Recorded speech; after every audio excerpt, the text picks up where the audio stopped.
बनाती है, दूसरा नौकर बनाती है। जो मालिक बनाने वाली शिक्षा होती है उसके बारे में कुछ नहीं पता हमें। जो नौकर बनाने वाली शिक्षा होती है वो स्कूलों में दी जाती है। स्कूल में बहुत अच्छा पढ़ लेंगे, जितना ज्यादा पढ़ेंगे उतने बड़े नौकर हो जाएंगे, लेकिन मालिक नहीं बन पाएंगे। और हम लोग तो न नौकर हैं न मालिक हैं।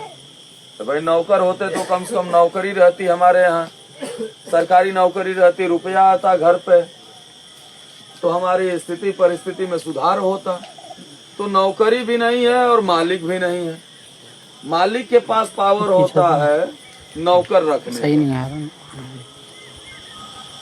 अब कैसे मालिक के पास पावर होता है नौकर रखने का कि आपकी आंखों के सामने दलदल में रहने वाला समाज अपने नेता को मालिक बनाया, बहन मायावती जी को मालिक बनाया, और मालिक बनते ही मायावती जी ने अंगूठा छाप दलित भाइयों को भी सरकारी नौकरी दे दिया।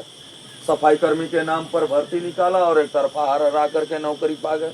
आज वो जो सफाई कर्मी के नाम पे भर्ती हुए थे, आज 42,300 रुपए उनकी सैलरी है।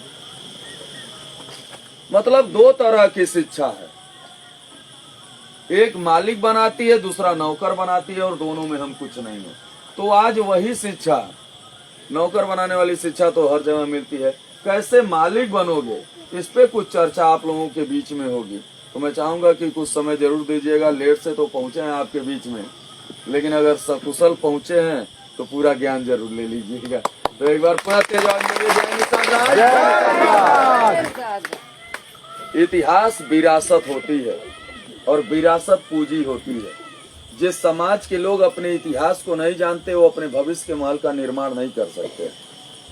कहा गया जिस देश को गुलाम बनाना हो उसकी संस्कृति को नष्ट कर दो, जिस समाज को गुलाम बनाना हो उसके इतिहास को नष्ट कर दो। पर शासन किया, उन्होंने हमें बता दिया और हमने उनकी बात मान लिया। और वो गद्दारों ने, धूर्तबाजों ने हमारे समाज को जो गौरवशाली इतिहास था उसे मिटा करके एक अलग पहचान दे दिया और उसी को प्रचारित कर दिया कि आप यही थे। हम कश्यप समाज के लोगों का भी इस धरती पर किला मौजूद है, ये क्या आज तक कोई बताने आया था? नहीं। हमारे पुरखे कभी राजा थे, हम कभी महलों में रहने वाले थे, कभी इसके बारे में कोई बताया? नहीं बताया। हमारी माताओं बहनों के शरीर पे लाखों लाख रुपए के गहने थे, गले में चांदी का होता था, सोने का होता था, कमर में होता था, पैर में होता था, हाथ में होता था, यहाँ बाजू में होता था। मतलब नीचे से ऊपर तक लाखों लाख रुपए के गहने होते थे जिस समाज की बहन बेटियों के ऊपर। क्या वो लोग गरीब रहे होंगे? नहीं। बोलिए भाई। नहीं। क्या वो लोग गरीब रहे होंगे? नहीं। लेकिन हमें गरीब बनाया गया सिस्टम से। एक तो सबसे पहले हमारे दिमाग पे कब्जा किया इन गद्दारों ने, हमारी सोच पे कब्जा किया और हमें ये बता दिया कि भैया होई है सोई जो राम रुचि राखा। उन्होंने कह दिया कि भगवान ही सब कुछ करेगा, भगवान इस समय नाराज है इसलिए सारा धन आपका चला गया। अब हम भगवान भरोसे बैठ गए और जो दलदल में थे, जो भीख मांग रहे थे, वो संविधान भरोसे आकर के हीरो बन गए। बैठ जाइए भाई, सुनिए। जहाँ जगह रहे वहीं जाके बैठ जाओ ना, कौन जरूरी है इसी किनारे बैठ। ज्ञान कहीं भी मिले ले लो, क्योंकि आज के आधुनिक युग का सबसे बड़ा हथियार ज्ञान है।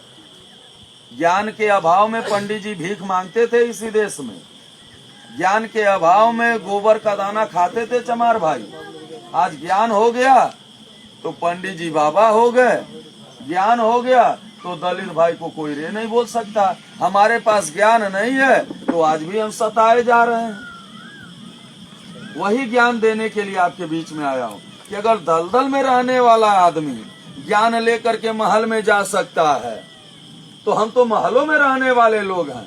हमारे पास वो केवल ज्ञान रूपी हथियार न होने के वजह से हम सताए जा रहे हैं, दर दर भटक रहे हैं। हमारे पास आज नौकरी नहीं है, हिस्सा नहीं है, आरक्षण नहीं है, व्यवस्था नहीं है, थाने चौकी पे चले जाओ तो कोई सुनवाई नहीं होती है। मतलब हर जगह जहाँ भी जाओ वहीं दूधकार के भगाए जाते हैं, केवल ज्ञान के अभाव में। इसलिए उस ज्ञान को लेने से पहले अपने इतिहास के बारे में जानना जरूरी है। इतिहास से प्रेरणा मिलती है, प्रेरणा से जागृति होती है, और जागृति से सोच बदलती है, और सोच से संगठन बनता है, संगठन में शक्ति होती है, और इस दुनिया में शक्ति की पूजा होती है। जो शक्तिशाली होता है वो राजा होता है। तो इतिहास से प्रेरणा मिलती है। फिर थोड़ा ध्यान से सुनिए भाई। अगर इतिहास कहता है कि झांसी के एरच में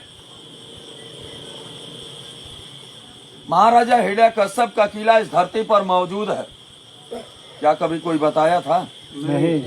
गद्दारों ने हमें बता दिया कि हिरण्यकश्यप राक्षस थे और हमने मान लिया। और उन गद्दारों ने बताया जो कभी हमारे सामने आकर के मांगते थे, हम उनको खिलाते जिलाते थे। कभी देखा क्या कि जाकर के हमारे समाज के लोग भीख मांगते हैं? लेकिन जो मांगते थे उन्होंने हमें पढ़ा दिया कि हिरण्यकश्यप राक्षसवा था, और हमने मान लिया, अपने नाम के आगे टाइटल हमने लिखा कश्यप।